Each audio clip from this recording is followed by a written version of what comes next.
But Alex Berenson's research has been roundly criticised by experts familiar and working in the field. But I just wanted to get your take on this particular issue. If that, when that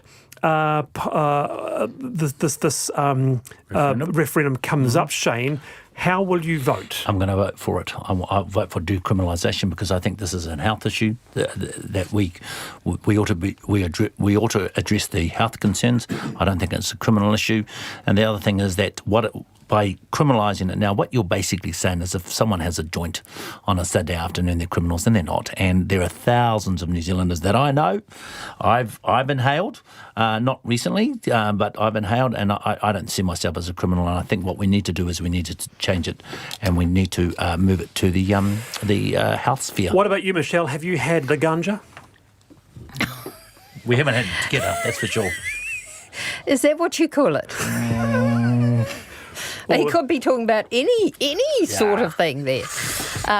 No, I'm not in favour. I think. Have you tried it? Listen, I've been around in the workplace for 45 years, longer.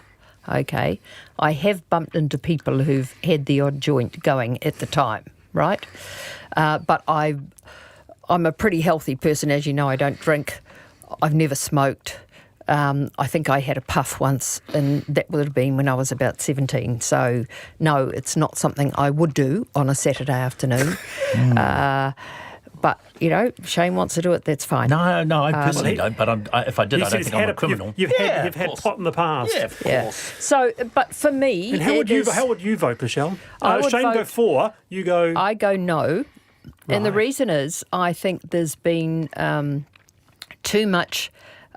untested advocacy for legalising it. I think there's been insufficient attention to drug driving. We're not even good at collecting statistics on how many people currently are driving under the influence of drugs, let alone saying to people, oh, well, it's okay now. Now, even if you had a law that said you can't drive when you're under the influence of drugs, right? Gee, the liquor laws on that have worked really well, haven't they? Shane? No, they haven't at all. Yeah, exactly. That's right. That's exactly. The point. Well, look, what we're calling for is the decriminalisation, not making it mandatory or compulsory. And I think there is advancement in drug and driving testing. And as we've learnt in the case with alcohol, prohibition doesn't work. And can I also say, one of the positive effects of decriminalisation is you take the criminal component out of it, and that's which has got to be a good way. Take it away from the gangs. Some of these stones. That's a nice idea, but the drug that's doing damage in our society today is meth, and that's run by the gangs. And I tell you what. If you say, oh, OK, the market on marijuana is not worth it anymore, they'll just be pushing meth so much the harder. Yeah, and again, I think there's a justified argument for decriminalisation of all drugs, so we move it from an issue of crime to an issue of health. It's been fantastic to have you both on, and we'll try and keep that feedback coming through the next two shows. Michelle Bogue, Shane Tepo, it's been a pleasure having you both on today. I'm Wallace Chapman, see you tomorrow, 3:45. Till then, see ya.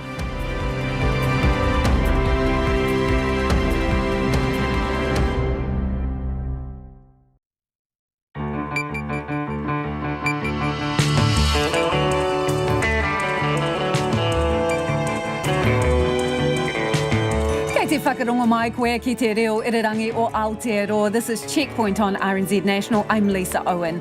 E haere aki nei, almost all the Wuhan evacuees are free after 2 weeks in lockdown north of Auckland. Just 2 people are left behind after one showed virus-like symptoms. Passengers from the beleaguered Diamond Princess cruise ship will take their places in Whangaparaoa. Health officials say it's likely all of them have been exposed to the coronavirus. Former National MP Jamie Lee Ross is named as one of those charged over the political donations to his old party. The sun goes down on Elton John's final 2 concerts in Auckland for this year at least. And feeling the burn, the heat's blamed for runway troubles at Auckland International Airport. And they'll apparently never be royals. Harry and Meghan. RNZ News at 5 o'clock. No, my Haere mai. Good afternoon. I'm Paul Brennan. Health officials are waiting to see if 2 people held back in quarantine at Whangaparaoa are infected with the COVID-19 coronavirus. Dozens of people evacuated from Wuhan in China were let out of the Navy base after 2 weeks of quarantine today. But the Director General of Health, Ashley Bloomfield, says a person with mild symptoms and another person who shared their camper van are remaining. We will have the results later today. We're not expecting these to be positive. As I've said before, we've had a very low bar for testing, and the purpose of these final assessments and checks was to pick up any symptoms and to take a very precautionary approach to testing if anyone had symptoms. And an Auckland woman discharged from quarantine today says it's been a long wait to be reunited with her husband. Lily Gowell says she's looking forward to dinner with her family and sleeping in her own bed. I feel excited to see my husband and we can go home today. And also, I appreciate all people who help us coming back. But for the safety of other people, I'm still wearing a mask because I feel I'm still concerned about the virus being spread. Auckland returnee Lily Gowell. A passenger on board a cruise ship docked in Cambodia has arrived back in the country to find she did not need her temperature checked and could return home. 15 New Zealand passengers and a crew member on board the Westerdam were cleared to disembark at the weekend, and all but 3 have returned. Maria Angus arrived back with her parents today and says she is symptom-free. We've been told to kind of self-isolate, but we're taking, because we haven't been through mainland China and all of that, they're not too concerned. So I've just got to check in with school and like that and see where they stand on it. Maria Angus says when they left the cruise ship, they found out a fellow passenger had been diagnosed with COVID-19 on arrival in Malaysia. Jamie Lee Ross says he's being painted as the scapegoat for National's donation deception, but the evidence will exonerate him. The now independent MP has been named as one of the 4 people facing charges relating to 2 $100,000 donations paid to the National Party.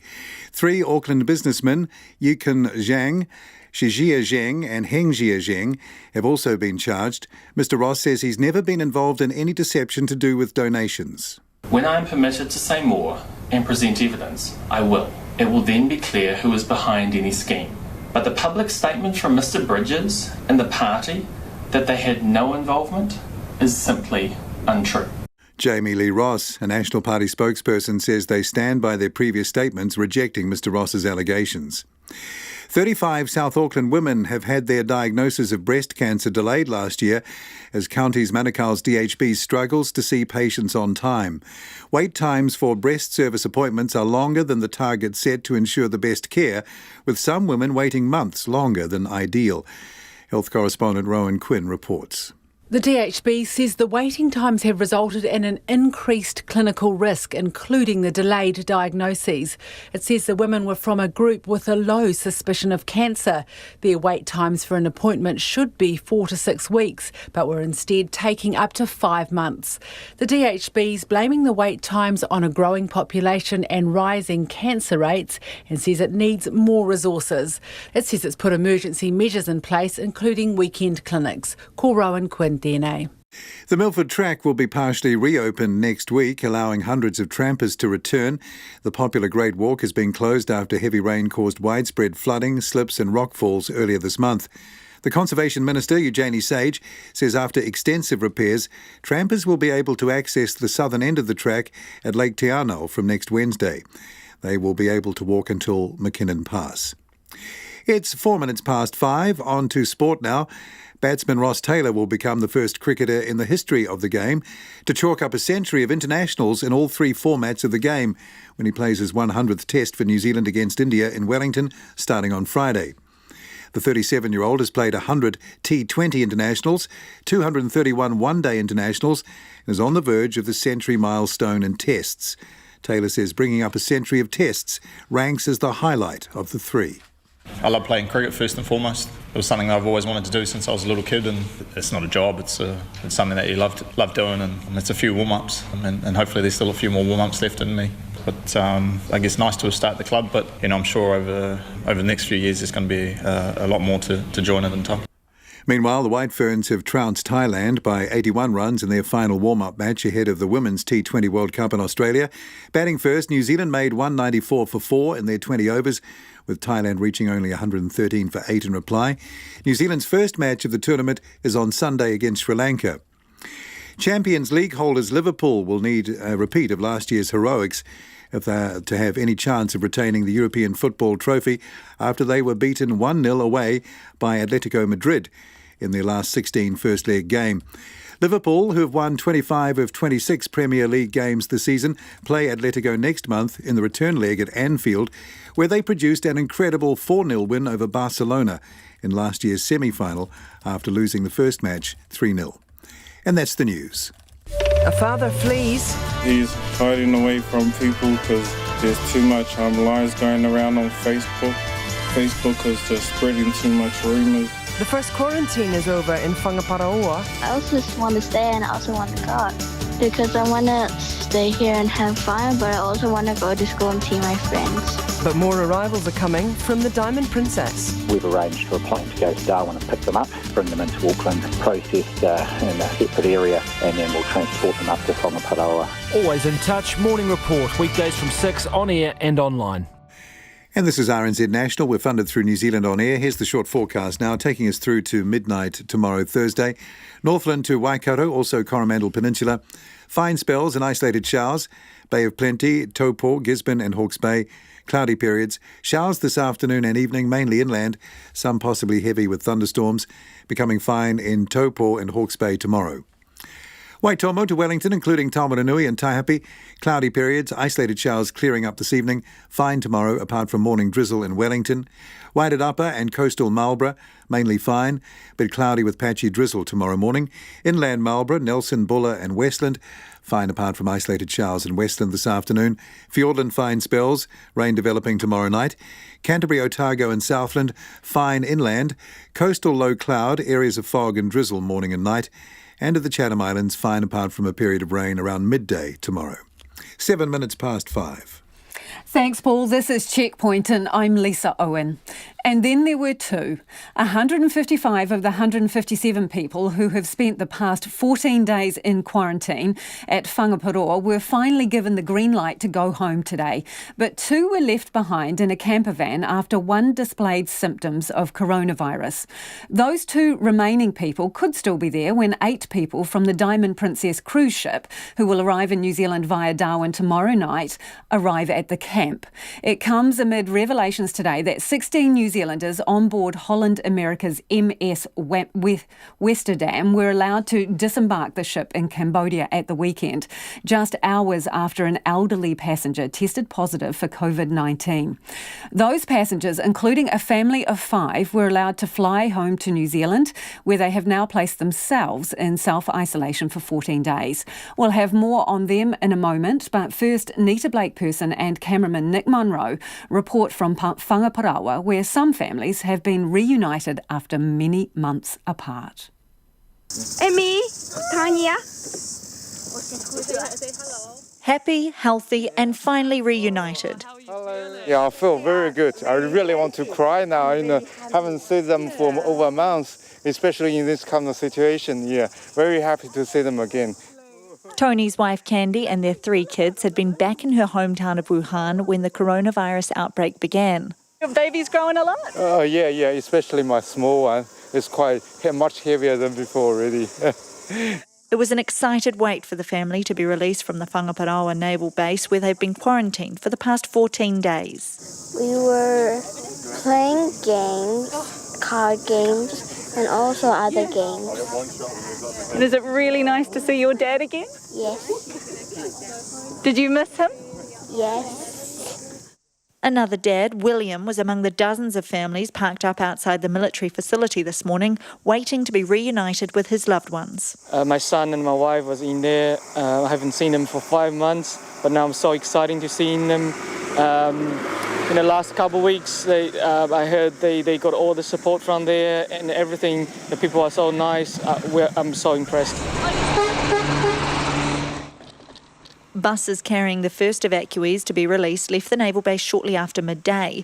Around 59 foreign nationals were taken to Auckland Airport, most of them returning to Pacific nations, but some destined for long journeys back to the UK, the Netherlands, and one person who was from Uzbekistan. The remaining people were slowly released over the next couple of hours, but Director General of Health Dr Ashley Bloomfield says one person is staying behind. At the final check that everybody received, there was one person who was displaying mild symptoms. That person and the person they have been sharing a camper van with are still there, and that person who had the mild symptoms has been tested for the coronavirus, and we will have the results later today. We're not expecting these to be positive. As I've said before, we've had a very low bar for testing, and the purpose of these final assessments and checks was to pick up any symptoms and to take a very precautionary approach to testing if anyone had symptoms. Auckland woman Julie was eagerly anticipating seeing her husband after 6 weeks apart, but wasn't impressed with the conditions of his stay in isolation. The people in the camp have been great. The rules set in place need to be relooked at. They're not, don't treat them like prisoners. There's a lot that they need to learn from this whole experience. As the final evacuees clear out from the military base, it will only be empty for a small amount of time. 8 more people will be arriving here tomorrow, having been evacuated from the Diamond Princess, and they will begin their 2-week quarantine period then. But as Candy Wong leaves today, she says she'll look back at her time in Whangaparoa with only positive memories and even some new friends. We already live with the phone number, and we're going to keep touch we're going to help each other. It's such unforgettable experience for my life. For Checkpoint, Nita Blakeperson. A passenger who was on board the Cambodian cruise cut short by the coronavirus outbreak has arrived back in the country to find she did not need her temperature checked. 15 New Zealand passengers and 1 crew member on board the Westerdam were cleared to disembark at the weekend. Some asked for assistance to find flights home, and so far all but 3 have returned to the country. RNZ spoke to one of the cruise ship passengers shortly after she arrived at Auckland International Airport today. Amy Williams filed this report. Maria Angus and her parents arrived back in the country today after getting off the Westerdam cruise ship in Cambodia on Saturday. Their cruise was cut short when the ship was denied entry to Japan due to the COVID-19 outbreak. And then the vessel was also refused entry at 3 other ports. It wasn't the holiday the 20-year-old student imagined when they booked a year ago to celebrate a friend's 60th birthday. It was a little bit frustrating because we didn't know where we were going to end up, and we were trying to book flights home and stuff. But also the crew were amazing, and they put on a lot of activities and stuff. We definitely weren't bored. Ms Angus says when they were off the cruise ship, they found out a fellow passenger, an elderly woman, had been diagnosed with COVID-19 when she arrived in Malaysia. I haven't had contact with an 83-year-old that I'm aware of, so I wasn't really concerned. The people we were travelling with weren't concerned. And also, the hygiene measures and stuff that went on board were amazing. Undeterred, Ms Angus and her parents spent a few days in Phnom Penh before flying to Bangkok, where they were given health checks and had their temperatures taken before continuing on to Auckland. She says New Zealand immigration had their names flagged, and being symptom-free, they were simply given information and advice. They did not have their temperatures checked. We've been told to kind of self-isolate, but because we haven't been through mainland China and all of that, they're not too concerned. So I've just got to check in with school and that and see where they stand on it. So it's kind of just us more asking individually our work and that sort of thing, rather than properly self-quarantining for 2 weeks. The Director General of Health, Ashley Bloomfield, says the people who were on the Westerdam are not in the same risk category as those returning from the Diamond Princess. He says they are only testing people at the border who show symptoms of being unwell. Another group of 8 that have travelled back arrived today, have been met and checked by public health staff, are now going into self-isolation for 14 days as well, with a little bit more intense contact. So the public health unit will be in daily contact with those people who are in self-isolation. House of Travel Commercial Director Brent Thomas says some people are cancelling cruises booked for this year. There's certainly been a number of people who have come into store to inquire about what their options are, and we're working through those on a case-by-case. So there's definitely some people who have cancelled, and there are certainly some people who are looking to postpone if they can do that. but the vast majority are still going. Mr Thomas says most cruises around Southeast Asia are still going ahead, but those rescheduled to call into ports in China are being redeployed. What we are likely to see is a movement of the ships to closer to home, so we're going to see some more out of Australia.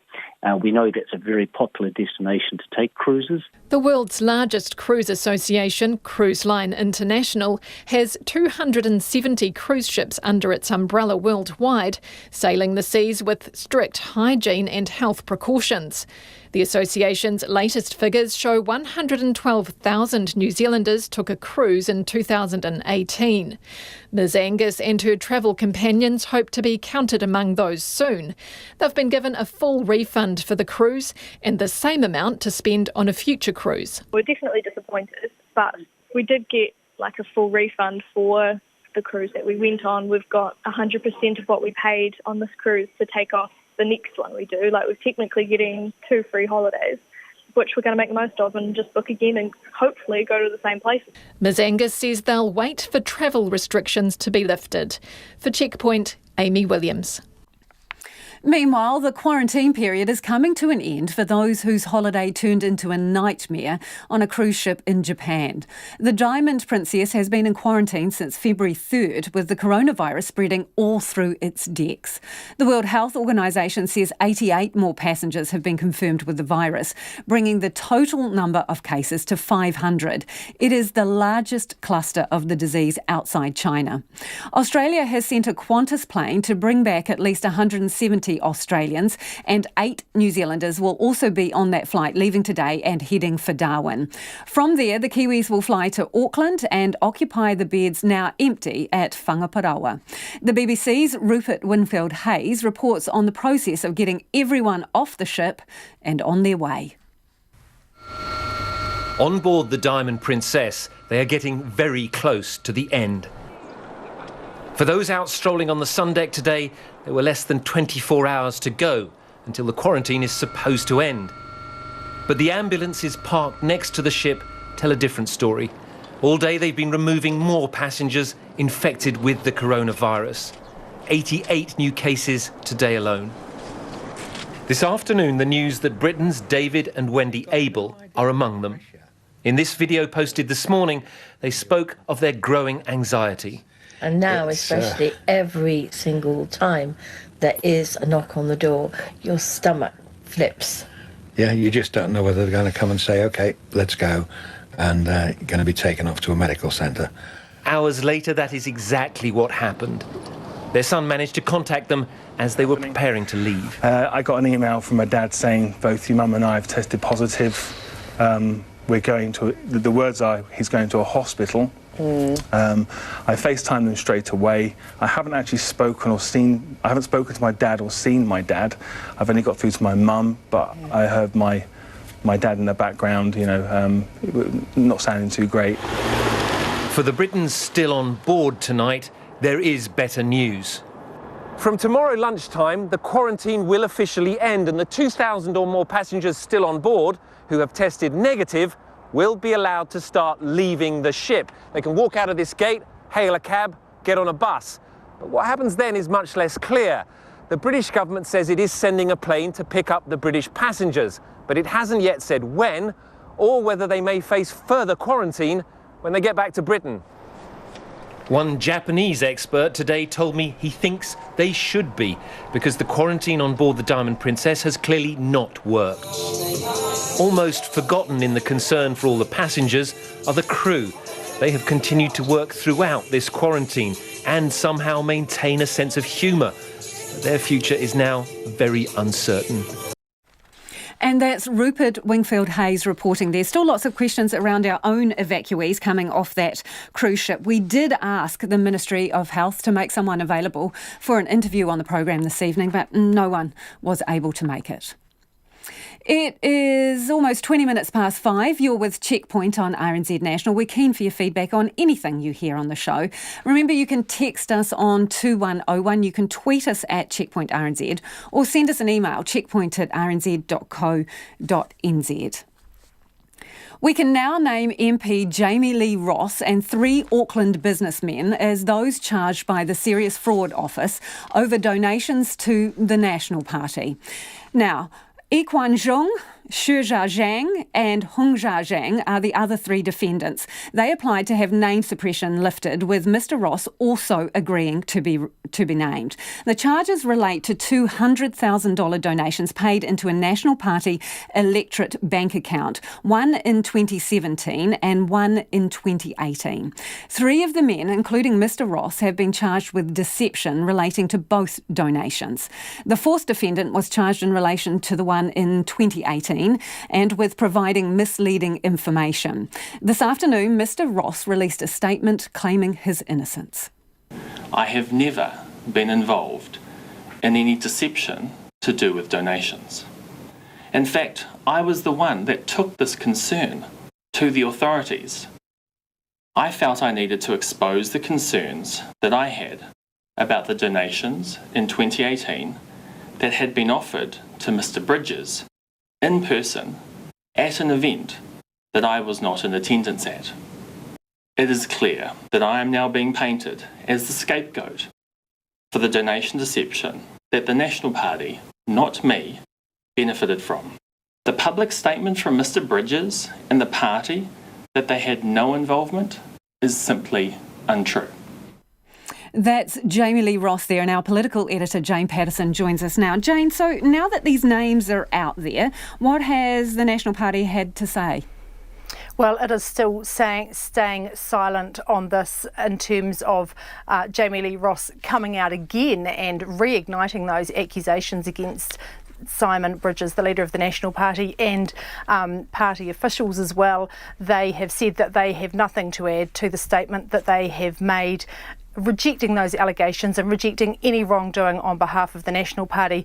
And you have to say the SFO has done a thorough investigation. It is Mr Ross who is facing charges, not Mr Bridges or anyone in the party. However, you can tell from his statement he is very determined to keep throwing mud at Simon Bridges, both now and when this case comes to court. Simon Bridges has said, and the party has said, that obviously none of their people as such were charged in this. But the reality is, at the time of the alleged offending, Jamie Lee Ross was a member of the National Party. Does it raise questions about culture and expectations within that party about and around donations? Yes, and I think the fact that there were 2 instances, 2 donations, so there was one in 2017 and then in a very similar way and very similar time of year, the second donation that the charges relate to. So you have 2 years on the trot where these donations are now under intense scrutiny and under criminal investigation. So of course that raises questions. The General Manager or Secretary Greg Hamilton is responsible for signing off the annual returns that are submitted to the Electoral Commission. He has not been charged. So the National Party can say no one currently connected to the National Party is facing charges. That's a legitimate statement. But of course, as a former MP and a very close confidant and colleague of Simon Bridges, Jamie Lee Ross, of course, a National Party MP when all of this was going on. Also, one of the donations was obviously made, when you look at the dates, at the time when Bill English was leader. Have we heard from him at all? No, we haven't, and there's no suggestion that Bill English or anyone else, according to the SFO charges, had anything to do with this. Again, we can only go on what the charges have been laid, but as I said, it is notable that it happened under 2 leaders and 2 years in a row, and also 2017, of course, being election year. What about the other 3 defendants? Have we heard anything from them? What do we know of them? They have released a short statement through a public relations firm that they have hired to act on their behalf. Now, Mr Zhang and the 2 Mr Zhengs, and they are known also as Colin and Joe, they went to court in January to get interim name suppression after media outlets informed them that they were going to release their names. So they got interim name suppression. The judge at the time saw fit to extend that to Mr Ross as well, but today that name suppression has lifted at their request as well, at the request of the 3 people, and then Mr Ross agreeing to that. Now, all they've said is that they've been dragged into Jamie Lee Ross's controversy through basically political machinations. They protest their innocence. They say they have done nothing wrong and they will go to court to prove it, and that they ask for name suppression to be lifted in the name again of openness and transparency. Obviously, the information released by the court, the charge sheets, give us a little bit more detail around what the allegations are. I'm interested in the allegation of providing misleading information and movements through bank accounts. What can you tell us about that? So this relates to the 2018 donation, and this is Hyunja Jing, and he faces a charge of deception just in relation to 2018 donation and also misleading information. Now, according to the charge sheet, the SFO came to ask about a $100 donation, $100,000 donation that had been paid into his account. He told them at the time that it was a deposit for a building as part of his property development company, and when they asked further questions, he produced a contract that had effectively been written up and backdated in an attempt to show that it was a deposit. So that is the charge that he will be facing, basically trying to cover up what that donation was for. So Jane, just quickly, when are we expecting to see these men in court? Next Tuesday, 25th of February in the Auckland District Court, there will be the first appearance for the four men. Thanks, Jane. That's Jane Patterson, our political editor there, just bringing us up to date with the developments regarding the investigation around National Party donations. The names of the four people charged have been released, including the name of Jamie Lee Ross, a former National Party MP who's now an independent. The sun has gone down on Sir Elton John's two final New Zealand concerts, leaving thousands of concert goers feeling disappointed they'll have to wait 11 more months to see him. The legend, who called time out on his farewell tour in New Zealand 2/3 of the way into his first Auckland concert on Sunday night, had already moved the dates of his second Auckland concert twice. But last night, promoters told fans Sir Elton hadn't recovered from walking pneumonia and would need to postpone his two final Auckland concerts for almost a year. Fans will now have to wait until mid-January to see him and battle with America's Cup fans for accommodation. And as Logan Church reports, many are feeling short-changed again. For Christchurch resident Donna, Sunday night's Elton John concert was supposed to be a trip of a lifetime. I've always loved his music, and it was probably one of the main concerts that I was really excited to go up and see. But it turns out Donna was one of the lucky ones. Sir Elton performed 16 songs before walking pneumonia called time on Sunday night's concert. More than 80,000 fans, some of whom paid more than $700 for tickets, didn't get to see him at all after promoters last night postponed his remaining two concerts for 11 months. Donna said she knew on Sunday things weren't looking good from the start. When we got there, everyone was hyped up and excited. We all couldn't wait for him to come out. And after the very first song, Elton said that he wasn't feeling very well and that he'd been diagnosed with walking pneumonia, which of course left a bit of confusion because I don't think many people would have heard of that one.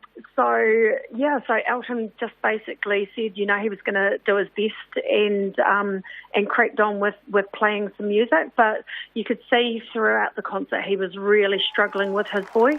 The concert continued until the Rocket Man himself could do no more and was helped off stage by crew to a standing ovation from the crowd. Whilst Sir Elton apologised to fans on social media, Donna said she was expecting the promoters, Chug Entertainment or Ticketmaster, to get in touch because fans didn't get their money's worth. We kind of left the concert thinking, okay, we're going to hear something from the promoters or the ticket agency or something that we will either be offered to come to another one of the concerts or we'll get some of our money back or something because we didn't get the performance that we paid for. But nothing. She has since emailed Chug and Ticketmaster but received no response. Tour promoter Michael Chugg has declined repeated requests from Checkpoint to be interviewed this week, but has said there would be no compensation or partial refunds for Sunday's concert. He said as far as, quote, everyone was concerned, Elton had performed for 2 hours and had played the concert. Donna disagrees. He absolutely did not perform for 2 hours.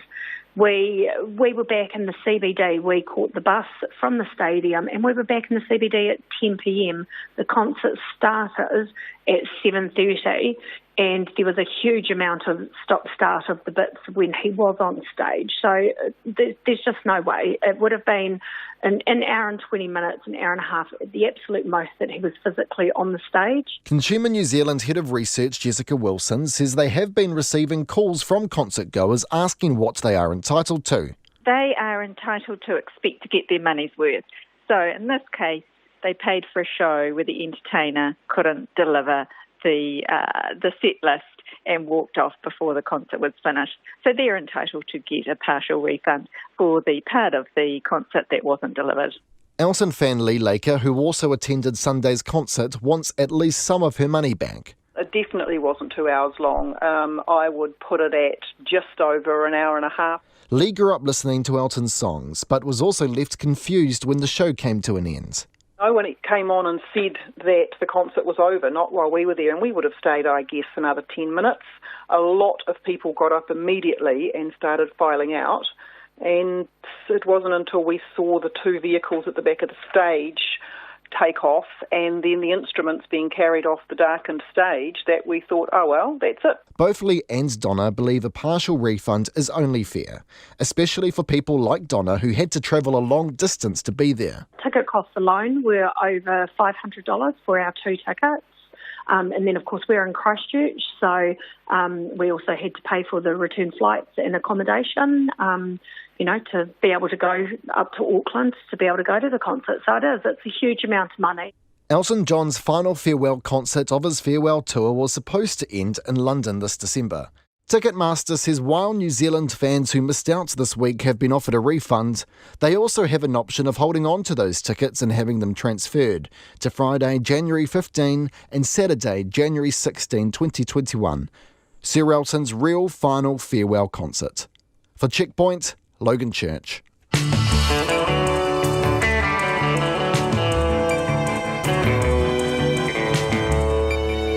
Up on Checkpoint on RNZ National, 35 South Auckland women have their diagnosis of breast cancer delayed last year.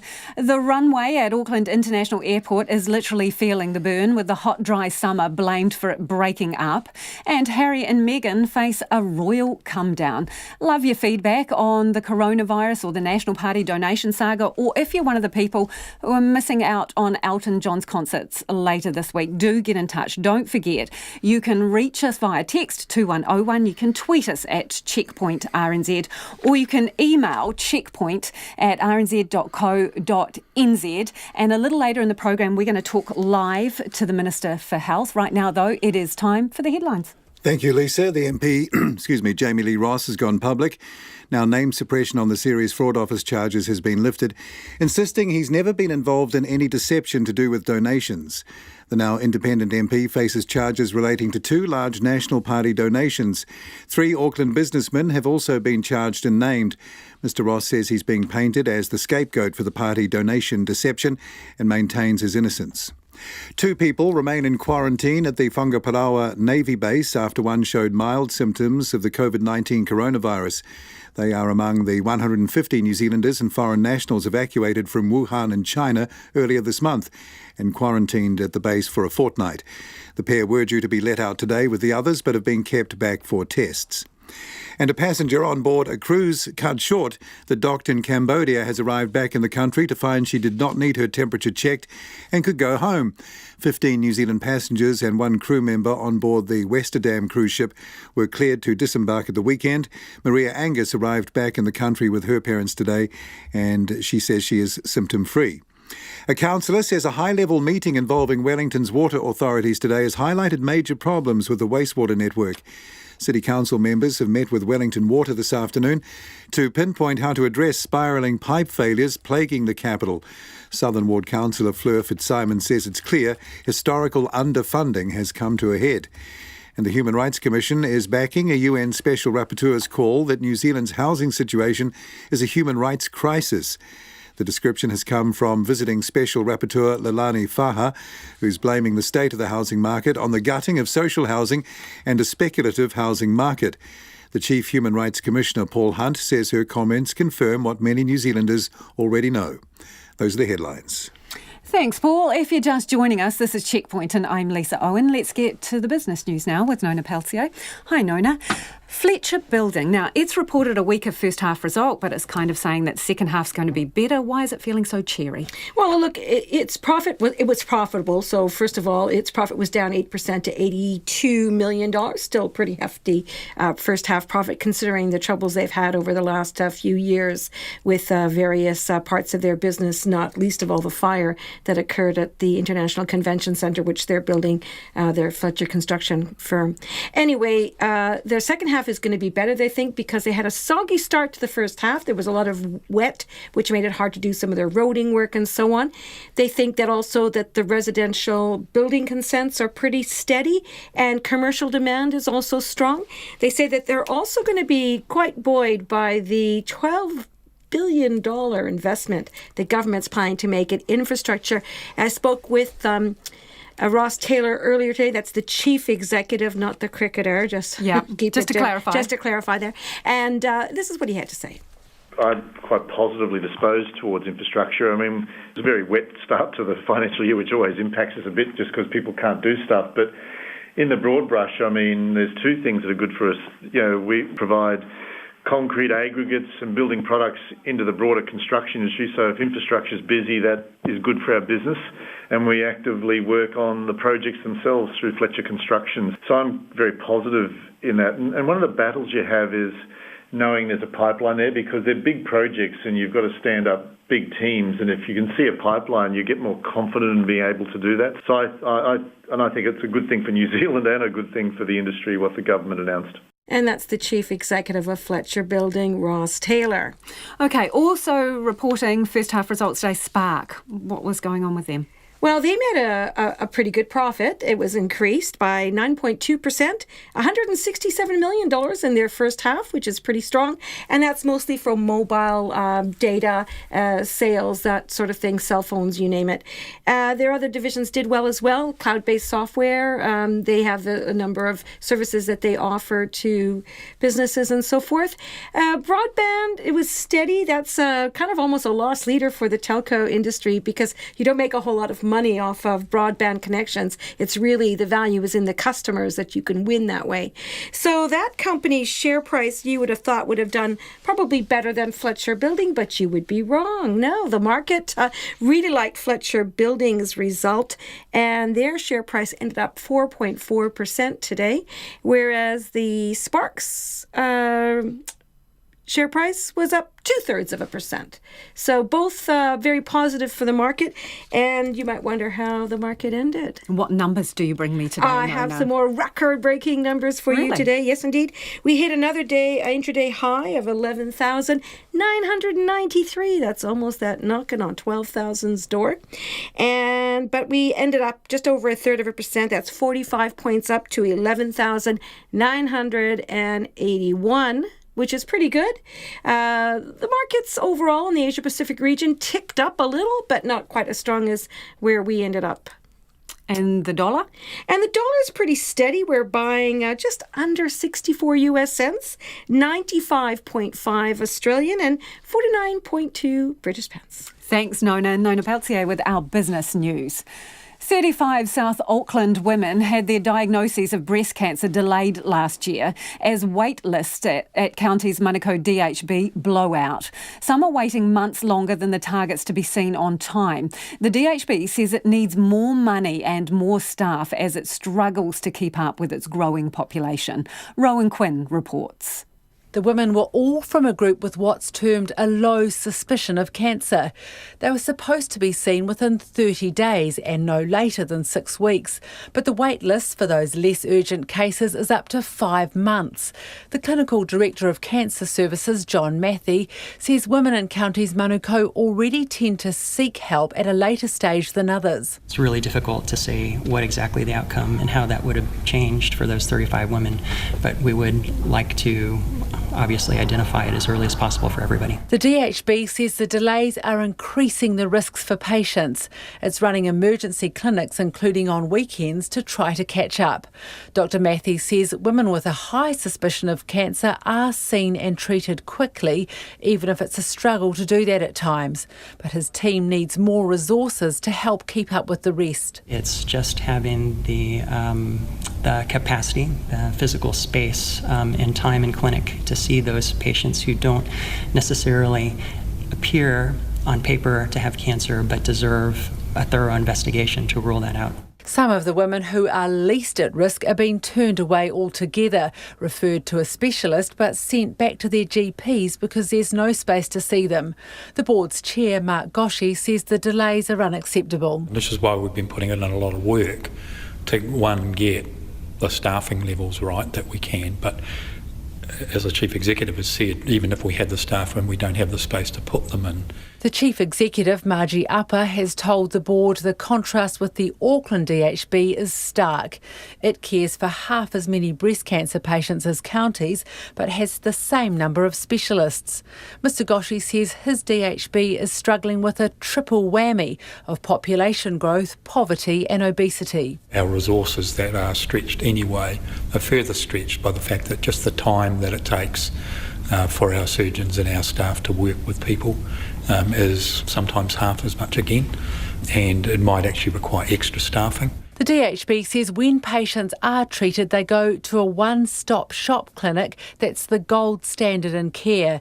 It combines multiple appointments into one, meaning they can be diagnosed and begin a treatment plan on the same day. But it says it needs more operating theatres and more staff to work in them if it's going to be able to catch up. Mō te hōtaka o te ahi ko Rowan Quinn tēnei. The lawyer of a woman accused of murdering her abusive partner says it's exactly the sort of case the government was trying to prevent when it strengthened domestic violence laws last year. Karen Ann Riddell claims she was acting in self-defence when she stabbed Joseph Ngāpera twice in the chest in their Manurewa home. But the prosecution says it was a deliberate murder. Matthew Tunison has been following the trial in the High Court at Auckland.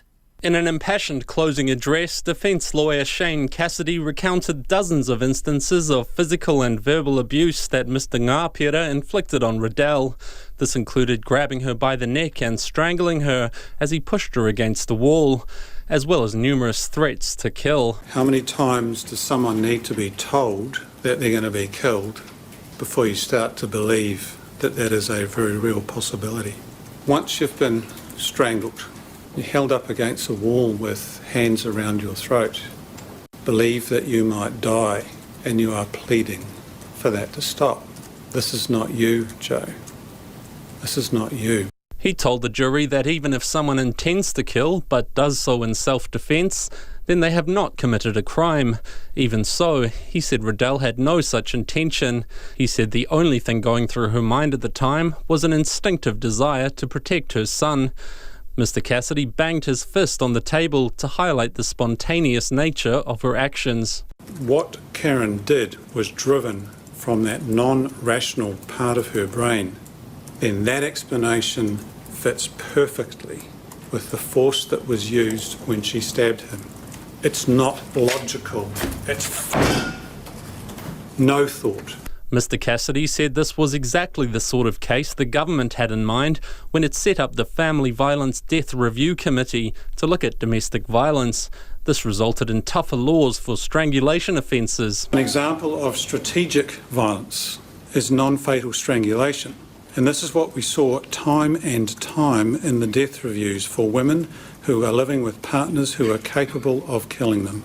It effectively lets women know that their partners are capable of killing them and their life is in their hands.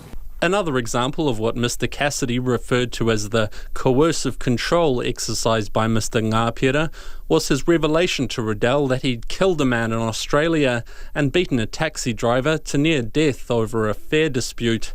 Earlier today, Crown Prosecutor Jelena Jelavic told the jury that being in an abusive relationship was not a defence to murder. Karen Riddell was drunk and she was angry. She stabbed her partner in the chest twice using a knife with a 19-centimetre blade. One of the stab wounds was inflicted with such force that it passed through her partner's rib, penetrating his heart. As she held up the kitchen knife to show the jury, Ms. Yelovich argued that this wasn't the instinctive, spontaneous action of someone fearing for their life, but a deliberate killing. The defendant did act quickly.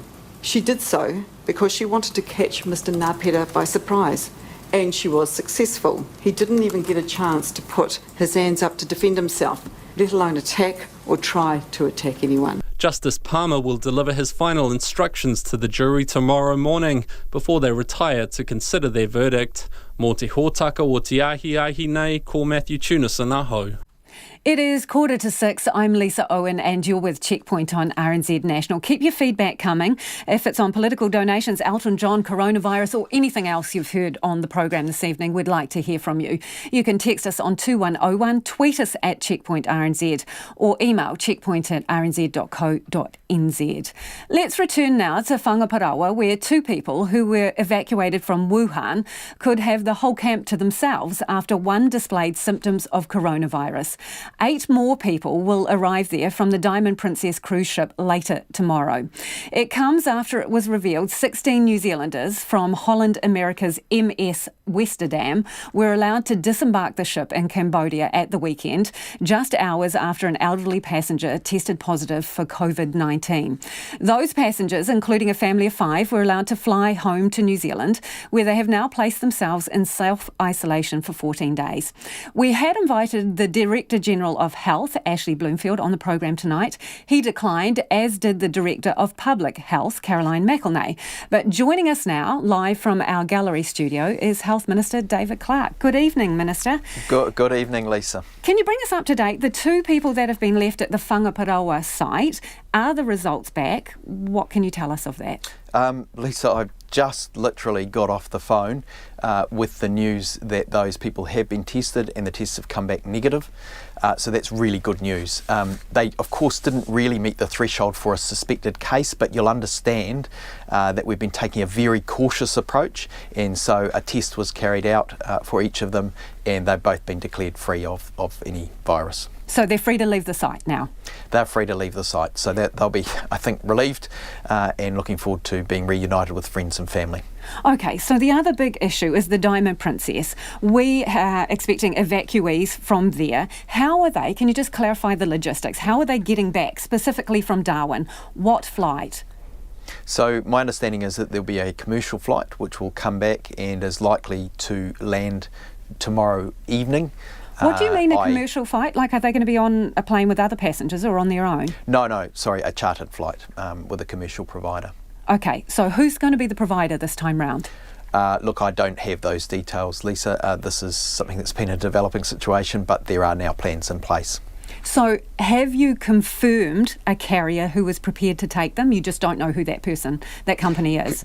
That's my understanding, yes. Is it not Air New Zealand? Look, I honestly, Lisa, I don't know the answer to that question. Have you been briefed by Ministry of Health on this?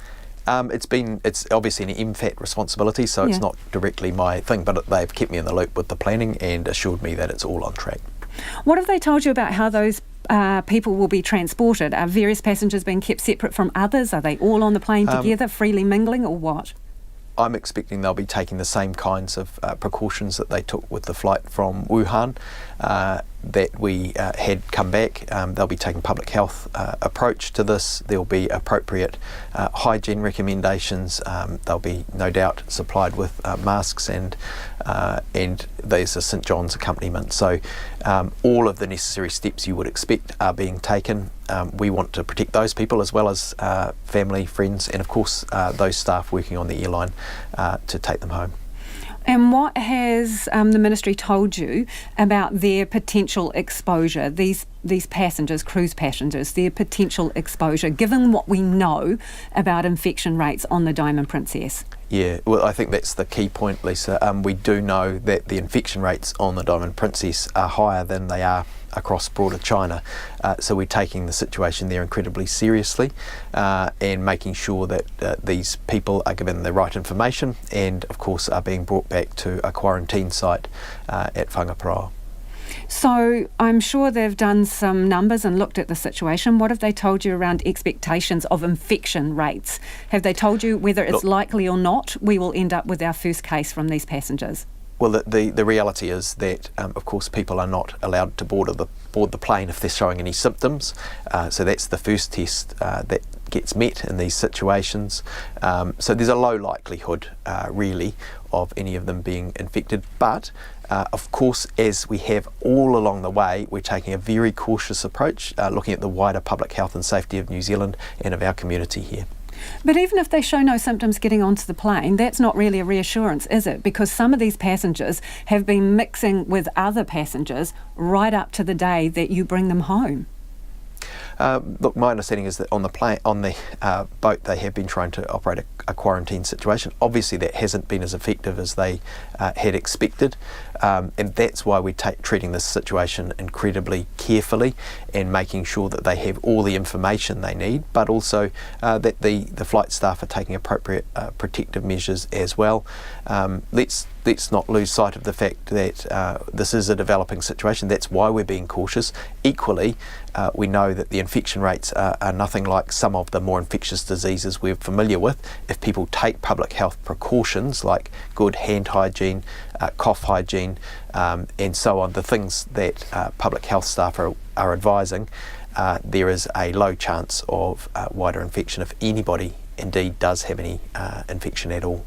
Can you clear one thing up for us? Is it voluntary to go to Whangaparoa? Do they have to go there? The people boarding have signed an agreement, as I understand it, or they've reached an agreement that they will go there. So have they signed paperwork? Have they signed paperwork, They would not Minister? be allowed back in the country if they were not going to Whangaparoa. There's a medical order, effectively, that empowers the medical officer of health to quarantine these people. But have they signed something? I don't have the detail on that, but I can tell you that the medical officer of health has the powers to quarantine them. How long do you reckon it is before we're out of the clear here? That is something that nobody yet knows. We're following the science on this and the health advice.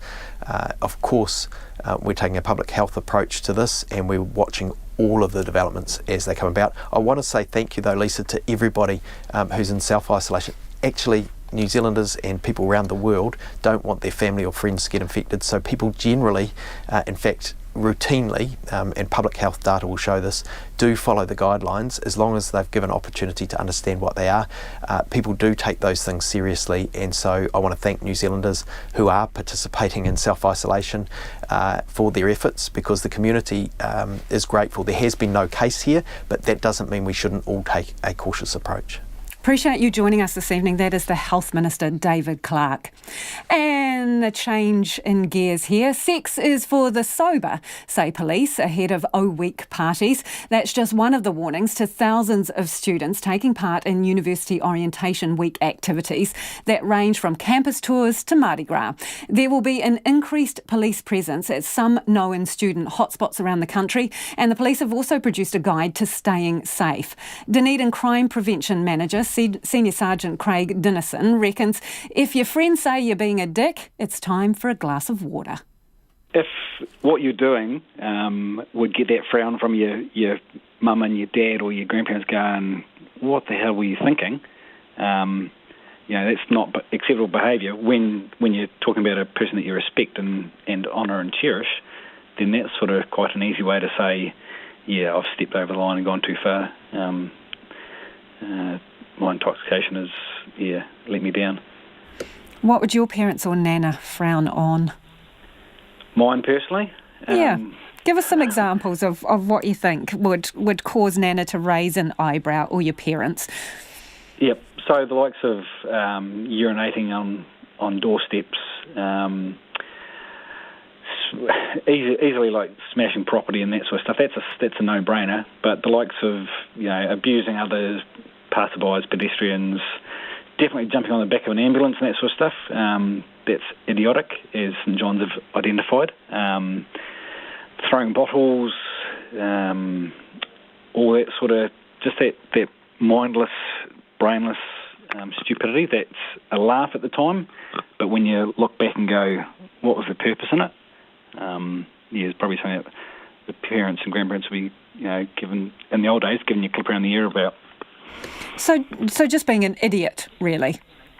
Well, you can be an idiot and have fun, but when you're damaging other people's property or putting other people at risk, that's when you've got to draw the line. We're now in the age of social media where you can record a stupid act and get thousands of likes, but what does that like actually do? Makes you feel good, but it can create even more problems and people trying to one-up it. Just thinking about things before you do them, and I know that's a great thing to do, and hindsight's 50-50 or 20-20, but that's the thing. But here's the thing. Doesn't all the kind of behaviour that you've described go hand in hand with O Week? Yes and no. Unfortunately, the likes of the willful damage and all that sort of, that social ineptitude of, thinking it's funny, shouldn't be part of O Week.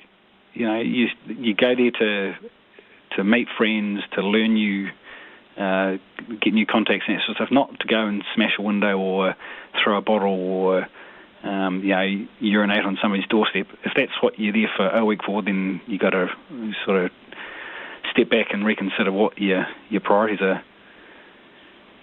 Is it an outdated concept? I mean, if you could have your way, would you get rid of O Week? More trouble than Definitely it's worth? No, definitely not. It's a great social bonding for the students who, a lot of these are freshers, so meeting new friends and getting new sort of social networks is massively important for these students. It's just the level of intoxication. Come on. Is that really what they're focusing on in O Week? Some are, and then you've got your other, not necessarily students that just come for, to cause mayhem and get sloshed. So tell me, what are the numbers like in terms of crimes in and around O Week? Do you get a bump? You get a bump of disorder and street fighting, and I'm sure that if you spoke to the likes of ED and St John's, I'm sure they would probably have a similar sort of upsurge in relation to injuries. But what about sexual assaults? There have been in the past, because of the drug use. That is a known side effect of it as well. What do you mean? In what sense? Well, you do get more reports of sexual assault because of substances taken and levels of inhibition being reduced by levels of intoxication and misunderstandings. Sometimes it's in best intention, but the level of intoxication blurs the understanding. So what would you say to students around the issue of consent? What is the advice that you would give?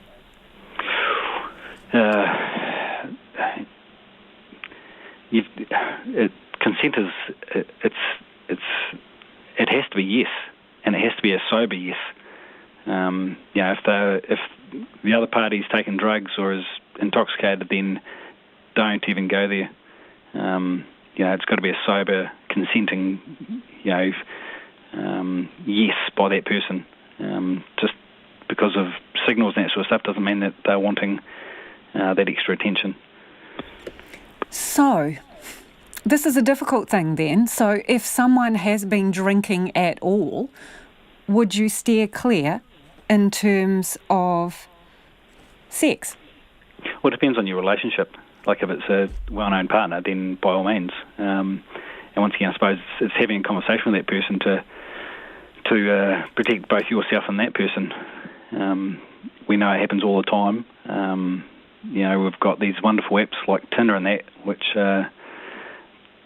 create more problems in some of those spheres.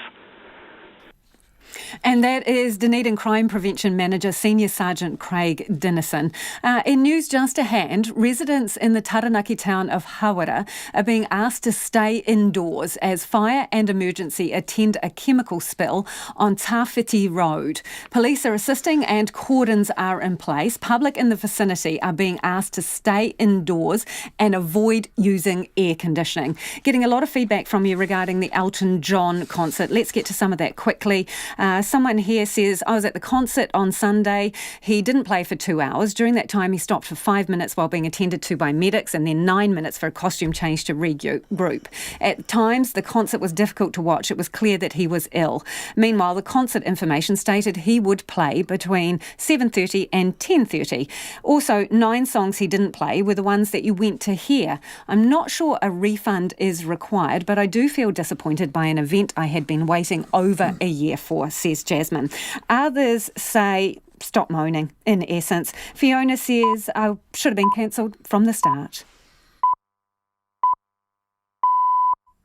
RNZ News at 6. Good evening, I'm Paul Brennan. The 2 Wuhan evacuees who remained in quarantine at Whangaparaoa have been cleared of the COVID-19 illness after showing coronavirus-like symptoms.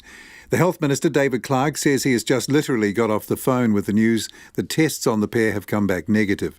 One had shown mild symptoms, while the other shared their camper van. 155 other people, New Zealanders and foreign nationals, left the Navy base after their 14 days in quarantine today. A passenger on board a cruise cut short in Asia has arrived back in the country to find she did not need her temperature checked and could return home. 15 New Zealand passengers and 1 crew member on board the Westerdam were cleared to disembark in Cambodia at the weekend. Amy Williams reports.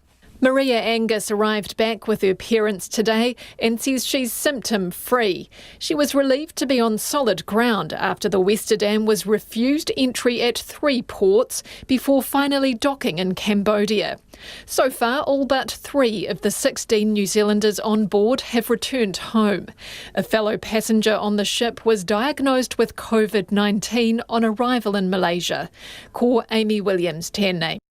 The former National MP, Jamie Lee Ross, says he wanted to speak out sooner about serious fraud office charges but was bound by name suppression. The now independent MP has been named along with Auckland businessmen Yukon Zhang, Shijia Zheng and Heng Jia Zheng as those facing charges in relation to 2 $100,000 donations to the National Party. The name suppression for all defendants was lifted today. Mr. Ross says he had no involvement in any deception to do with donations. While shocked that I had been targeted by the SFO, I had no intention of hiding away. I always wanted to make it very clear that as the whistleblower, it was outrageous that I was then charged and that others were seeking to implicate me. Jamie Lee Ross says National is making him their expendable scapegoat. A National Party spokesperson says they stand by their previous statements rejecting Mr. Ross's allegations. A father and son duo have been banned from being directors or involved in the management of a company in any way after their loan company was found to have engaged in ruthless and illegal operations. The ban was sought by the Commerce Commission against Alan and Wayne Hawkins of Budget Loans Limited. Emma Hatton reports.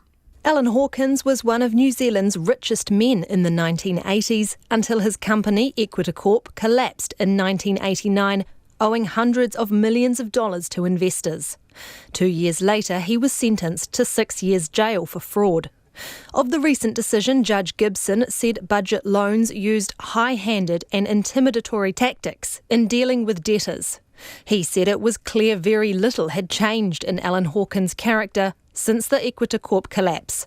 This is Emma Hatton. The Office of Māori Crown Relations, Te Arawhiti, has been criticised for its inability to tell MPs which government agency has led efforts to find a resolution to the Ihumātao land dispute. At a Māori Affairs Select Committee today, the agency was questioned about its involvement in ministerial meetings about Ihumātao and what it knows about a resolution. Te Arawhiti Chief Executive Lil Anderson repeatedly said she did not know who the lead agency was and that Te Arawhiti only advised the government about risks to treaty settlements. We have not been involved in discussions with the iwi and or SOL, and that advice is centred really around what have we already promised to do in treaty settlements and how do we make sure that those that are to come are treated the same as those that have already settled. Te Arawhiti Chief Executive Lil Anderson. Former Warriors player Rowan Baxter and his 3 children, all aged under 10, have died in an horrific car fire in their hometown of Brisbane. The car caught alight in a suburban street, and the children's mother, Hannah Baxter, was also critically injured in the fire. The ABC says she's reported to have jumped from the burning car, yelling that her partner had poured petrol on her. A passerby who tried to mount a rescue during the blaze is in hospital with burns. Cordons are in place following a chemical spill in Taranaki. Police were called to Tawhiti Road in Hawera about 4:20 this afternoon. Cordons around the spill have stretched to a 1-kilometre radius. Police are advising people to stay indoors, close their windows and doors, and avoid using air conditioning. Fire and emergency are also responding. It's nearly 6:05.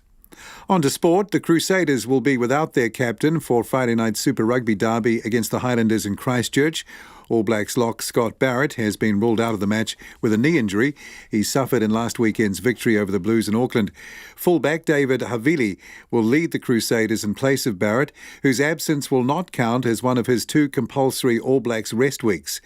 Barrett's injury clears the way for former All Black Luke Romano's first start for the Crusaders since the midway point of the 2018 season.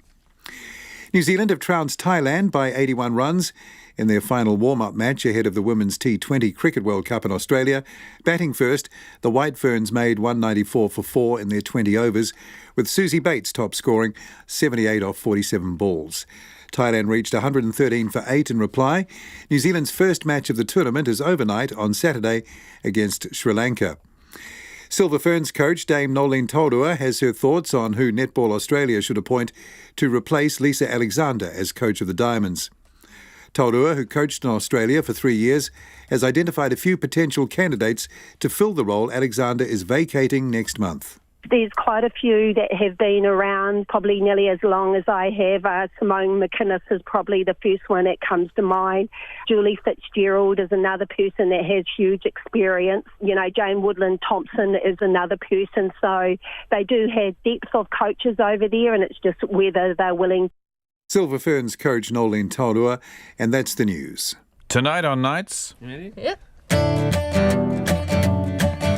Hard on the heels of the Oscar success of the Korean film Parasite, David Oxenbridge joins us to discuss his love of that country's moving industry. Do they call it K-Wood? There's a window on the world of Nobu Matsuhisa, who went into the catering trade with Robert De Niro. And there's a sofa session with the Celtic harpist Rachel Hare. That's Nights with me, Brian Crump, after the news at 7 on RNZ National. Short forecast now from Met Service through to midnight tomorrow Thursday. Northland to Waikato, also Coromandel Peninsula. Fine spells, isolated showers. Bay of Plenty, Taupo, Gisborne and Hawke's Bay. Cloudy periods. Showers this afternoon and evening, mainly inland. Some possibly heavy with thunderstorms. Becoming fine in Taupo and Hawke's Bay tomorrow. Waitomo through to Wellington. That includes Taumarunui and Taihape. Cloudy periods, isolated showers clearing this evening. Fine tomorrow, apart from morning drizzle in Wellington. Waitarapa and coastal Marlborough, mainly fine, but cloudy with patchy drizzle tomorrow morning. Inland Marlborough, Nelson, Buller and Westland, fine apart from isolated showers in Westland this afternoon. Fiordland, fine spells. Rain developing tomorrow night. Canterbury, Otago and Southland, fine inland. Coastal low cloud, areas of fog and drizzle morning and night. And at the Chathams, fine apart from a period of rain around midday tomorrow. It's nearly 6:08. Thanks, Paul. If you're just tuning in, this is Checkpoint and I'm Lisa Owen. As you heard there in the news, the last 2 people staying at the Whangaparo Navy Base have been cleared following tests for the coronavirus, bringing the total number to 157 of the quarantined people who have now walked free today after 2 weeks living in camper vans north of Auckland. More than 50 foreign nationals who were part of the group were taken to the airport to travel home. The New Zealanders, some of whom haven't seen their families for 5 months, were taken home by bus or picked up by their waiting relatives. Chen Liu was there. For Auckland woman Victoria Chen, it's been a long-awaited moment to get out of the base and head home with her 1-year-old son. It's been almost 2 months since she saw her husband, who came to pick them up. I feel great. Yeah, great relief, and it was safe here. Yeah, happy to be back. Yes, exciting. I'm most expecting today because it's a day that we can just work out as normal people. She's not asking for much except a good rest tonight. Hope I can get good sleep. Have poor sleep these days, and it's a little concerned at first, but now it's all good, and I hope tonight it can be, a relief and enjoy the dinner. Ms. Chen says tomorrow she will start catching up with relatives and friends to celebrate freedom. Having waited under the scorching summer sun for more than an hour, her husband William's message was a simple one. Very happy. Yeah, we can go home. Aucklander Lily Gao was looking forward to having a nice dinner with her husband and sleeping in her own bed. I feel excited to see my husband and we can go home today. And also, I appreciate all people who help us coming back. But for the safety of other people, I'm still wearing a mask because I feel I'm still concerned about the virus being spread. Ms. Gao says she's grateful new friendships have been forged with other evacuees during the quarantine. Especially my daughter, because she cannot stay in the van all the time. Sometimes other children come over to see my daughter, and they invented some games together. They just use the cartoon box and to slide down the slope on the grass. Ms. Gao's 2-year-old daughter Alice held tight to her father Gregory Kim after being apart for 1.5 months. Mr. Kim says the feeling is indescribable. Hard to explain in words. More than explaining in words. Yeah. At the Auckland airport, foreign nationals who'd been in quarantine were off home too. Britishman Michael Patterson says lifelong friendships have been formed among the evacuees. It's been very well organised. They've taken good care of us. As I say, we've got an enormous debt of gratitude to everybody who's been involved, from Air New Zealand, as I said, to the Red Cross, to the Ministry of Health. Everybody's pulled together and made it a very, very enjoyable experience for us. Health officials are waiting to see if 2 people held back in quarantine at Whangaparoa are infected with the COVID-19 coronavirus. Mutahoraka o te ahiahi nei kua chanleo tēnei. A Qantas flight with New Zealand and Australian passengers from the Diamond Princess is due to leave Yokohama for Darwin in the coming hours. Those passengers will then be transported on a chartered commercial flight to Auckland, where they will arrive tomorrow night. Now, joining us live from Yokohama is CNN's Will Ripley. Will, passengers are starting to come off that ship and they're in the process of being repatriated. Can you confirm the latest numbers in terms of infected passengers? 545 cases of the virus are linked to this ship, Lisa. And, while that number is small compared to the global number of more than 75,000, there is a lot of concern amongst infectious disease experts here in Yokohama about what is happening right now. I just interviewed a professor who visited the Diamond Princess yesterday. His name is Kentaro Iwata. He has responded to cholera outbreaks, Ebola, MERS, SARS. He told me he's never been more frightened than by what he saw on the ship yesterday. He says it basically is an outbreak waiting to happen. He says this was a failed quarantine, and in fact, more like an incubator because you have so many people in close proximity. He even told me that passengers who are departing the ship could be at risk of catching the virus as they walk off. And now people, at least in Japan, are being allowed to disperse into the general population. We just confirmed that there's a group of people that have been dropped off at the Yokohama train station, taking public transportation back to their homes and schools and businesses. He said that the Japanese government doesn't have anybody who's actually an infectious disease expert in the ship. And he says when he tried to raise the alarm on the ship yesterday, he was kicked off. The Japanese government, the health ministry, when we tried to get a response to his comments, they said, well, that's his opinion. We have no comment. But if you listen to what the Centers for Disease Control and Prevention in the U.S. has said, the people on the ship have a higher risk of infection, and they're quarantining U.S. citizens as soon as they arrive. Same thing happening for those New Zealanders and Australians when they go to Darwin. That is clear evidence that a lot of countries and experts are concerned that people on the ship might unknowingly have this virus, and now they're being allowed to walk off in droves and potentially carry it back to their communities. So still some real serious concerns there about whether these people should be disembarking at all. How many passengers are left on board then? around 3,000 people. We don't know how many people have been let off so far. We've seen a steady but slow stream of people today, but we know that the disembarkation process is scheduled to happen over the next few days. So this is going to be something that we're following over the next several days. But in terms of the actual impact and whether the number of cases jumps from these people as they go back to other parts of Japan and airports and fly out around the world, we might not have any way of knowing that for a while. So what information have you about what's going to happen to the crew? Because obviously we're talking all about the passengers. The crew were there feeding people, dropping off meals and making sure, well, people got the essentials. So what do we know of them and what happens? First of all, I would say that these are the unsung heroes of this whole situation, because throughout this quarantine period, they have not been quarantined. They've had to go from cabin to cabin, dropping off food, dropping off towels and linens, cleaning things up. And we've seen pictures from the crew quarters. These people are not always in full protective gear, and we know that some crew members have become infected. After all the passengers are off the ship, the crew themselves then must undergo a quarantine period before they are allowed to go home. And yes, they are receiving financial compensation, 2 months, I believe, of paid leave from the cruise line as a result of all of this. But some have said that the crew have worked valiantly while really putting their own health and lives in danger. When you think of the fatality rate of 2%, that means out of every 100 people, 2 people die as a result of catching this. And you have more than 1,000 crew members on board that ship. Appreciate you joining us this evening. That's Will Ripley from CNN. He is watching that ship, the Diamond Princess, and has been for a number of days as people now start to disembark, and some very real concerns still exist around that, as he mentioned there. It is 16 minutes after 6 and you're with Checkpoint on RNZ National.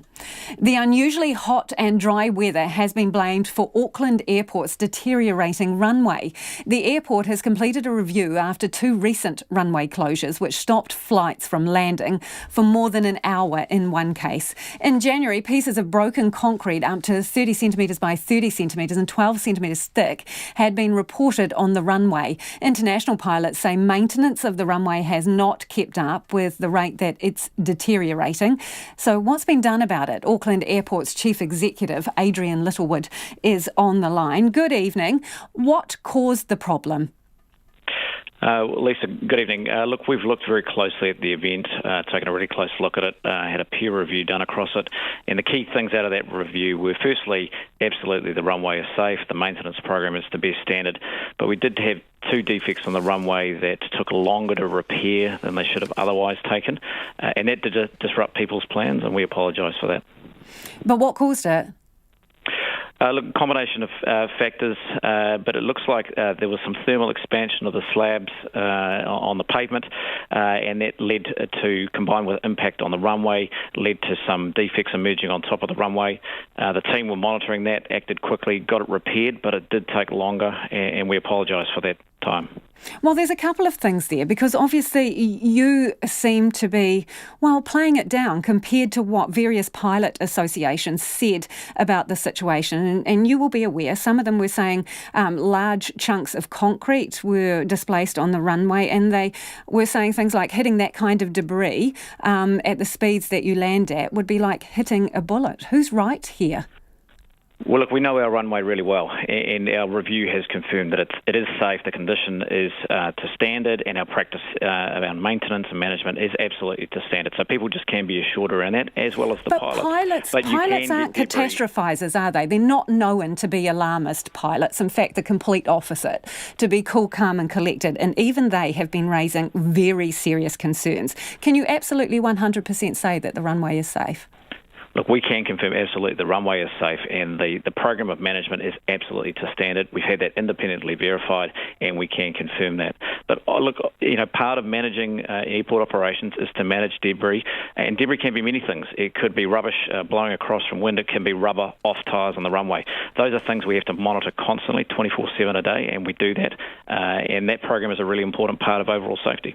So why is it that you failed to meet your own best practice in terms of the time it took you to repair these problems? Look, there were a number of factors that involved that. There was some location of where the crews were at the time. At the time it took them to get there, they needed some additional tools. That took some additional time to get back to our base and our landside area to come back airside to repair it. And the method of repair on review, they took a safety first approach, but that could have been done more quickly, and in fact about the third of the time it actually took. And if that had been the case, then people wouldn't have noticed the disruption. But we apologise for that. Aren't those pretty basic shortcomings, not having people in the right place and not actually having the gear required to do the job? Well, we live in an area of continuous improvement, and there's some particular things that we wanted to change. But we've got an airfield that's 3 million square metres in size. It's very large, and they have a range of different tasks that they have to do. But we've changed some of those methods and those standard operating procedures to make sure that can't happen again, and those responses will be quicker if that ever occurs. I suppose perhaps people could tolerate continuous improvement, as you put it, if it wasn't such a life-critical situation. We've got lots of people, hundreds of people on an aircraft coming into land, and you've got debris on your runway. Look, we understand that, and that's why we conducted the review. We wanted to do a proper job on this, and that's why we took the time to do it. We said we'd do it in 3 weeks. We pulled it forward because we understand the interest in this topic. But the key message is that it is safe. People can take confidence from that. So you had a number of flights that had to be redirected or delayed as a consequence of these disruptions. Have you had to pay compensation to any airlines or to anyone over this? Look, disruptions are unfortunately a part of airport operations everywhere in the world, and they can happen for a number of reasons. We've had delays and disruptions and cancellations for drones. Yeah, I understand that, but have you had to pay any compensation? No, that's not part of the standard procedure here, but we do apologise for the delay. Really appreciate you joining us this evening. That is Adrian Littlewood, who's the airport CEO, talking there about some problems that they have had with the runway. The Queen's apparently cracking down on Harry and Meghan using the royal handle in their marketing. The Duke and Duchess of Sussex have already announced they're retiring from official royal duties, won't use their HRH titles and plan to become financially independent, splitting their time between North America and the UK from March this year. But the pair have apparently hit a snag, having already launched their brand Sussex Royal on social media platforms and also in applying for trademarks. Now the Queen's reportedly vetoed their use of the word royal because, as royal correspondent Victoria Arbiter explains, the cap no longer fits. Since Harry and Meghan dropped their bombshell announcement that they were planning to step down, everything to do with their transition into their new normal has been an ongoing issue. There have been a lot of discussions behind the scenes, and really the major sticking point that was left to resolve was whether or not they were going to be able to use Sussex Royal as their branding moving forward. Now, obviously, Harry and Meghan were under the assumption that they would. They've got their Instagram is under that with a staggering number of followers. They launched their website, Sussex Royal. They went to the trouble of trademarking Sussex Royal. And so they've obviously put a lot of work into the branding of Sussex Royal. It has transpired now. It has not been confirmed by Buckingham Palace, just to make sure that's out there. But the Daily Mail is reporting that the Queen, and they're using rather inflammatory language, but they are saying that the Queen has decided to ban Harry and Meghan from using a Sussex Royal. But I do want to put that into context because the Queen is not a big bad meanie. She's not being petty. She's not banning Harry and Meghan, but rather the Queen is bound by the rules of the land. And at the end of the day, her job, her number one job, is to protect the institution of monarchy. And so really it is removing the word royal. Now, some might say, it's just one word. What kind of problems can that possibly cause? Well, Harry and Meghan are no longer working members of the royal family, and as such, the word royal needs to be removed for fear of any danger of them being seen to cash in on the royal word, and also just to remove it from any commercial interests. But aren't they cashing in on that anyway, even if it's not stated? I mean, who would pay large amounts of money to listen to them give a speech if indeed they weren't royal? Well, this is the thing. I think in terms of their financial standing, I mean, they promised to make huge amounts of money just simply because they're Harry and Meghan, probably the most popular royal couple, and because of their unprecedented departure from the royal family. So, yes, they do stand to make a lot of money. They are planning to launch a non-profit charitable organisation, but they can do so on their own terms as civilians, which they essentially are now. But they can't be seen to be doing that with the word royal. And it's that word royal that the Queen is required to protect. She can't have people be misled or really, it's kind of, she's trying to protect, I suppose, members of the public from any fraudulent activity. Not that Harry and Meghan are looking to deceive people, but if the word royal is there, there is a certain connotation associated to it. And the Queen is really required, as head of state, head of the institution of monarchy, to protect brand royal, because at the end of the day, the monarchy is a brand as well. It's interesting, isn't it? Because they're going to spend half of their time in North America. So is there any suggestion, well, that they can get away with this in America? They'll have to, because, of course, whatever they do is going to be reported upon. And certainly for the time being, Harry and Meghan are going to continue to be funded privately by Prince Charles. And I would suspect they're not going to want to do anything to jeopardise that funding, certainly until they're making their proper own money, which they have vowed to do.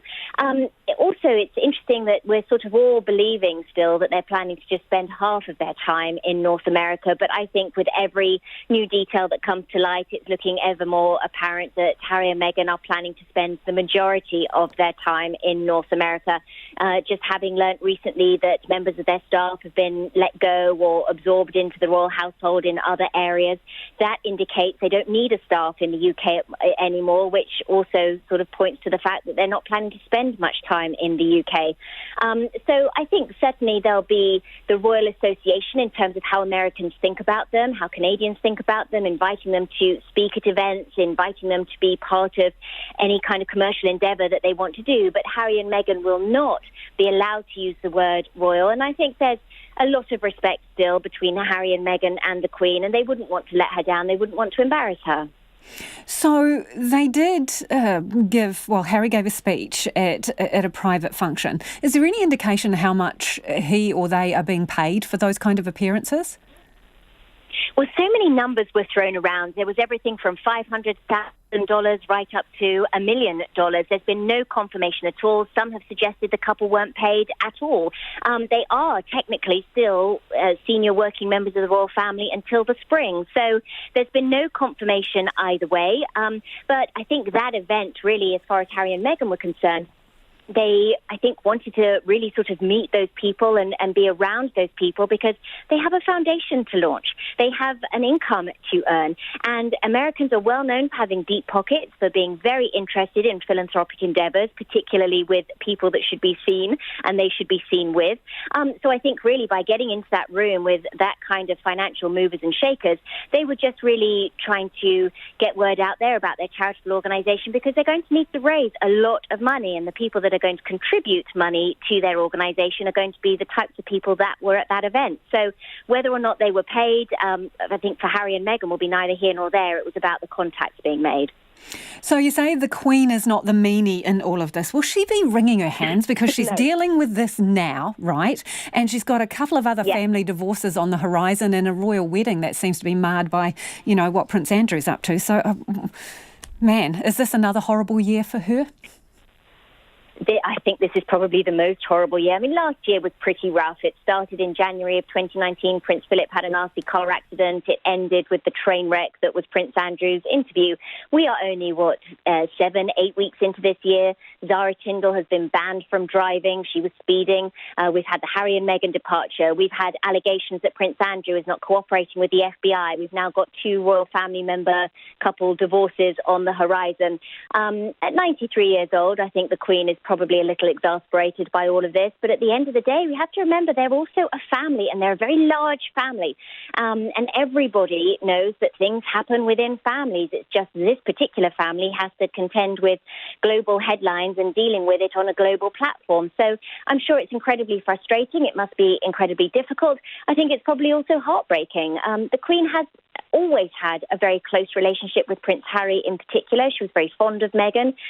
She had high hopes for their contribution on behalf of the Commonwealth. They were specifically given their Commonwealth roles because of what they represented to Commonwealth nations. So I think she'll be incredibly disappointed at how the year has kicked off. But the Queen, she's seen it all. She's done it all. She recently marked 68 years on the throne. She has survived war, abdication, the death of Diana, and divorces of 3 out of 4 of her children.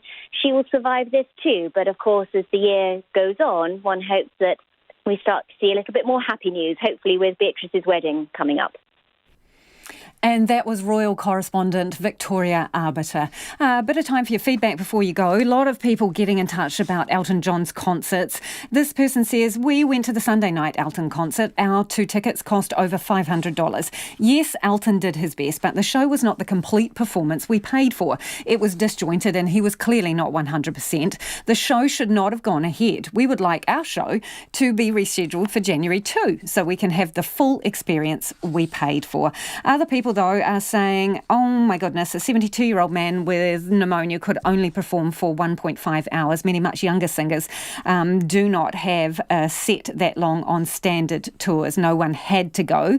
Be happy you saw the singer for as long as you did. And another one from Tracy says, if people are moaning that they want a refund for the songs that they didn't hear from Elton John on Sunday, would they be willing to pay more for an encore, or complain that he didn't come out for an encore, or expect it for free, or only pay for the songs that they like? He didn't play my favourite song. I want my money back. I loved the concert and won't be asking for a refund. Tracy from Tauranga says. Gail says, we had tickets for last night and tonight for Elton John. We are sympathetic for those who only had a partial show on Sunday, but we have to wait for a year, and who knows what that will bring. That is entertainment for you, says Gail. Hey, thank you so much for joining us this evening. Don't forget, you can go back online, catch up on all our stories and see the video links. Back tomorrow.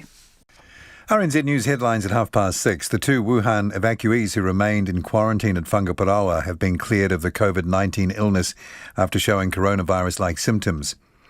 A man who was once one of the country's richest men has been banned from running a company along with his son after operating a ruthless and illegal loan business. Former Warriors player Rowan Baxter and his 3 children, all aged under 10, have died in an horrific car fire in their hometown of Brisbane.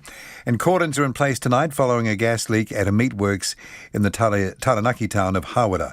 Those are the headlines. Our next news will be at 7. Take the pulse of the day's news every weeknight at 10. Neither me nor Peter Jackson should get a penny of that money. The people who should get the money should be the young people with new, fresh ideas. I'm already rich. Peter Jackson's already rich. We don't need the money. Lately with me, Karen Hay, is your late night eye on the latest headlines.